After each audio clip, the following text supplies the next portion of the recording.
अस्सलाम वालेकुम दोस्तों, कैसे हैं आप दोस्तों। आज की इस वीडियो में हम बात करेंगे फैमिली विजिट वीज़ा का स्टैंपिंग के लिए किन किन डॉक्यूमेंट्स की रिक्वायरमेंट है, वीएफएस को क्या क्या डॉक्यूमेंट्स चाहिए। जो वीएफएस ने अपनी गाइडलाइन में बताए हैं डॉक्यूमेंट्स वो मैं आपको बताऊंगा, लेकिन एक्स्ट्रा रिक्वायरमेंट भी होती है कुछ डॉक्यूमेंट्स की, वो भी मैं आपको बताऊंगा। तो ट्रस्ट मी कि ये वीडियो देखने के बाद आप जब वहाँ मेरे हिसाब से डॉक्यूमेंट्स लेकर के जाएंगे तो आपका काम आधे घंटे में हो जाएगा। सुनने में आ रहा है कि बहुत सारे भाई लेकर के जा रहे हैं वहां पर, लेकिन वापसी लौटना पड़ रहा है क्योंकि डॉक्यूमेंट्स में कुछ ना कुछ गड़बड़ है। तो वीडियो को पूरा देखें और चैनल पर अगर पहली बार आए हैं तो जरूर सब्सक्राइब करें, बेल आइकन पर क्लिक करके ऑल पर भी क्लिक कर लें, क्योंकि इसी तरीके के हेल्पफुल कंटेंट मैं आपके लिए बनाता रहता हूं। तो वीडियो को स्टार्ट करते हैं। देखिए, सबसे पहले अगर फैमिली मेंबर 3 या 4 आ रहे हैं तो अगर वो वीएफएस जाते हैं तो उनका सबसे पहले तो ये है कि उनकी अलग अलग फाइल होनी चाहिए, ना कि चारों के डॉक्यूमेंट्स एक साथ मिक्स नहीं करने हैं। ठीक है, चारों लोगों के डॉक्यूमेंट्स मिक्स नहीं करने हैं, सबके अलग अलग फाइल बनानी है। ठीक है, अब डॉक्यूमेंट्स क्या लेने हैं, सबसे पहले तो पासपोर्ट हो गया, ओरिजिनल पासपोर्ट। ठीक है, अब जब आप ओरिजिनल पासपोर्ट रखेंगे तो पासपोर्ट को पहले चेक कर लें कि उसका 6 महीने से ज़्यादा वैलिडिटी है या नहीं, 180 दिन है या नहीं। अगर 180 दिन से कम है तो फिर आपका जो है वीज़ा स्टैंप नहीं होगा। ठीक है, और अगर 6 महीने ज़्यादा है तो कोई प्रॉब्लम नहीं है, लेकर के जाएं। अब इस केस में भी एक और केस आता है कि मान लीजिए किसी का पासपोर्ट एक्सपायर हो गया है और नया पासपोर्ट उसने बनवाया है, तो अब इस सूरत में वो दोनों पासपोर्ट लेकर के जाएगा वीएफएस सेंटर, नया वाला भी और पुराना वाला भी। उसके बाद जैसे कि बहुत सारे केस में ऐसा होता है कि पासपोर्ट खो जाता है, तो खोने के बाद क्या होता है कि जब आदमी नया अप्लाई करता है तो उसका आने में टाइम लगता है। तो खोने के बाद एक एफआईआर दर्ज की जाती है, वो एफआईआर की कॉपी आपको लेकर के जानी है। अगर खो गया है तो मतलब खोने वाले केस में एफआईआर की कॉपी आपको लेकर के जानी है। उसके बाद जो बंदा आपको बुला रहा है सऊदी अरब से, तो उस बंदे ने जो वीज़ा निकलवाया, वीज़ा डॉक्यूमेंट्स जो होता है वो डॉक्यूमेंट्स भी चाहिए वहां पर, वो डॉक्यूमेंट्स भी साथ में रखें। ठीक है, उसके बाद पासपोर्ट का जो पहला पेज और लास्ट पेज जो होता है उसकी कॉपी चाहिए, दो दो कॉपी रख लें उसके साथ में।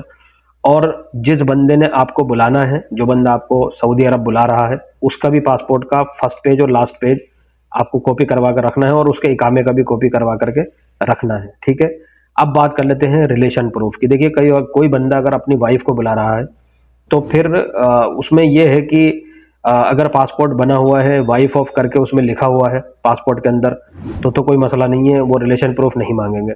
अगर नहीं लिखा हुआ है तो फिर आपको निकाहनामा देना पड़ेगा, मैरिज सर्टिफिकेट देना पड़ेगा। अब मैरिज सर्टिफिकेट में भी प्रॉब्लम यह है कि वो उर्दू में है, तो उसको आप इंग्लिश में ट्रांसलेट करा लें। ठीक है, और उसको अप्रूव करा लें, जहां पर भी अप्रूवल मिलता है आप वहां से करा लें।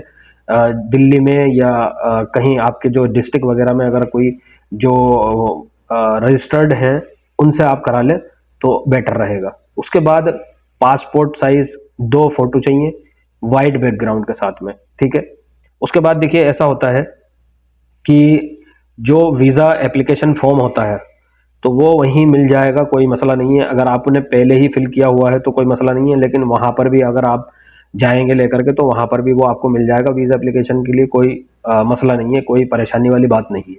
ठीक है, उसके बाद पासपोर्ट में अगर किसी का नाम गलत है, ठीक है, तो पासपोर्ट में नाम कुछ और है और वीज़ा में जो है वो कुछ और है, तो फिर मसला बनेगा। ठीक है, तो उसमें उस केस में ये होगा कि आपके यहाँ कोर्ट होगा, तहसील होती है, तहसील में वकील बैठते हैं, आप किसी वकील से जाएं और एक एफिडेविट बनवा कर उसको नोटरी करा लें, और वो जो नाम आपका जो गलत है उसके हिसाब से वो आपको पासपोर्ट के हिसाब से कि भाई ये असली नाम ये है लेकिन इसमें ये नाम गलत हुआ है, तो इस बेस पे भी अगर ये इस तरीके से नोटरी करवा लेंगे एफिडेविट पे तो आपका काम हो जाएगा। ठीक है, अब मसला ये है कि लोग ये पूछते हैं कि यार बच्चे भी हैं, तो मान लीजिए बच्चों को ना लेकर के जाएं तो उनका कैसे। फिर देखिए, मैं आपको क्लियर कर देता हूं कि जितने भी लोग विजिट करने वाले हैं सऊदी के लिए, ठीक है, तो उन सबको जाना होगा, उसमें चाहे बच्चे हों या बूढ़े हों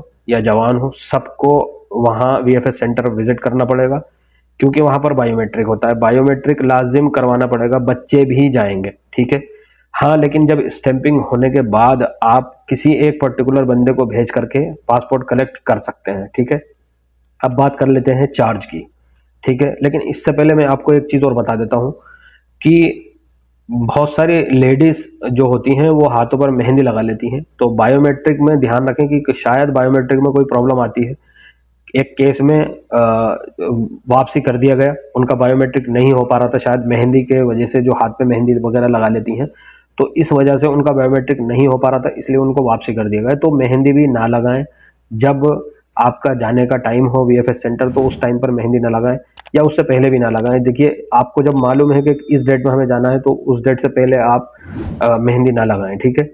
उसके बाद अब हम चार्ज की बात कर लेते हैं कि कितना चार्ज लगेगा। देखिए, वो चार्ज आपका लगभग 14,500 से 15,000 तक आपका लगेगा। वो आपके ऊपर है आप क्या सर्विस लेना। मान लीजिए आप कोरियर की सर्विस लेंगे, स्टैंपिंग के बाद में अब जब कोरियर आएगा तो अ, उसमें टाइम लगता है, ठीक है। और जाहिर है कि बहुत सारे केस देखे गए हैं कि उसमें टाइम लग रहा है। तो अगर बेटर यह है कि आप खुद विजिट करें, कोई एक पर्टिकुलर बंदा जाए फैमिली से और वो कलेक्ट कर करके ले करके आ सकता है, ठीक है। नहीं तो कोरियर वाले अगर सर्विस लेते हैं तो फिर वो जाहिर है कि वो कोरियर सर्विस भी चार्ज ज़्यादा लेते हैं। अगर 4 बंदे हैं तो चारों का अलग अलग मेरे ख्याल से 800 हज़ार ले रहे हैं हर बंदे का। तो फिर कोरियर की सर्विस लेने का कोई फ़ायदा नहीं है। आप किसी एक पर्टिकुलर बंदे को, किसी एक फैमिली मेम्बर को आप भेज दें और वहाँ से कलेक्ट करा लें। तो उम्मीद करता हूँ कि आपको सब कुछ समझ में आ गया होगा। तो फिलहाल आज की वीडियो में बस इतना ही। मिलता हूँ नेक्स्ट वीडियो में एक नए अपडेट के साथ। तब तक के लिए खुदा हाफिज।